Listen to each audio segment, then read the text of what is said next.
আপনারা জানেন আমাদের খুব বদনাম হয়ে গেছে পশ্চিমবঙ্গের। Teacher recruitment scam, municipal recruitment scam, high court supreme কোর্টের হস্তক্ষেপ, 26,000 শিক্ষক শিক্ষিকা শিক্ষাকর্মীর চাকরি বাতিল, সব মিলিয়ে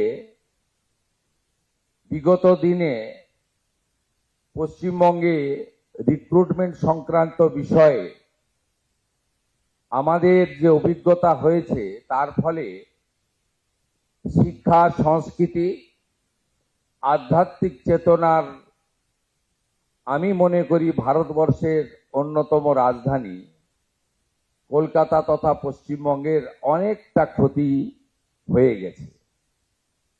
আমি আপনাদের একটা জিনিস স্মরণ করাতে চাই, পরীক্ষা কেন্দ্রগুলিও এমনভাবে কলুষিত হয়েছে যার ফলে eastern rail, south eastern rail বা আমাদের নর্থ ফ্রন্টিয়ার রেলওয়ে তারা তাদের এক্সামগুলো পশ্চিমবঙ্গে করাচ্ছিলেন না।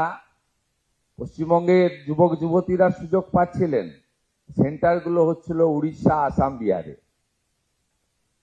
এই জায়গা থেকে আমাদের এই প্রিয় বঙ্গভূমি পশ্চিমবঙ্গকে বের করে আনতে হবে। ফলো করুন সংবাদ প্রতিদিন ডিজিটাল।